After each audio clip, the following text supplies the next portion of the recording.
Assalamualaikum.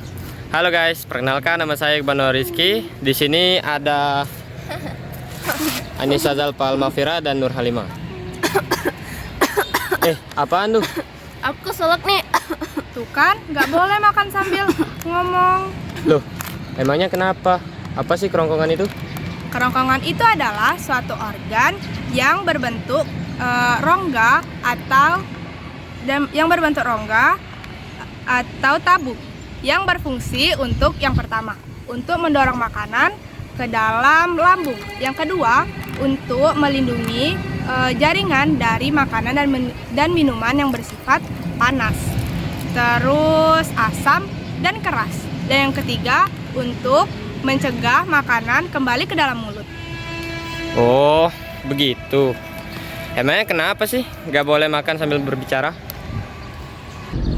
Karena ketika kita berbicara sambil makan itu akan membuat makanan masuk ke dalam trakea. Karena epiglotis kita sedang terbuka, yang menyebabkan kita akan bereaksi batuk.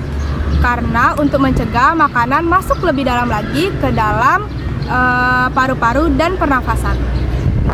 Oh, gitu.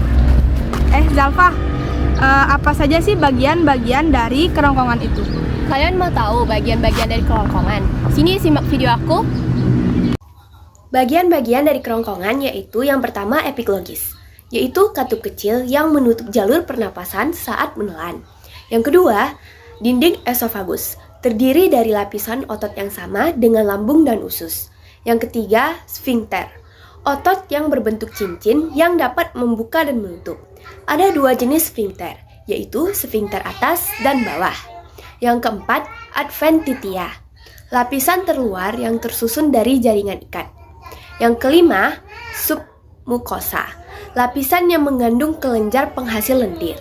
Dan yang terakhir atau yang keenam adalah mukosa, yaitu lapisan bagian dalam yang tersusun dari sel epitel bertingkat. Nah, itulah bagian-bagian dari kerongkongan. Kalian penasaran gak sih bagaimana cara masuknya makanan ke kerongkongan? Yuk, aku jelasin. Di dalam rongga mulut, oleh gigi, makanan dipotong-potong menjadi lebih kecil dan dicampur dengan air liur. Lidah membolak-balik makanan menjadi massa yang lunak, disebut dengan bolus.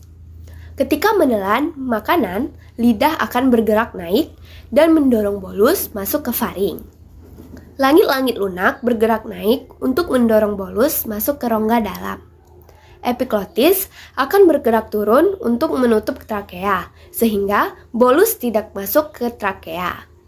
Kemudian, bolus masuk ke dalam kerongkongan. Dinding kerongkongan tersusun atas otot melingkar dan otot memanjang. Ketika bolus masuk ke dalam kerongkongan, otot melingkar bagian belakang kontraksi dan otot longitudinal relaksasi. Pada saat yang sama, otot melingkar bagian depan, bolus akan relaksasi, dan otot memanjang akan berkontraksi. Gerakan tersebut akan mendorong makanan dari kerongkongan menuju lambung, akibat dari kontraksi dan relaksasi. Otot tersebut menghasilkan gerakan seperti gelombang yang disebut peristaltik. Berikut penyakit-penyakit pada kerongkongan.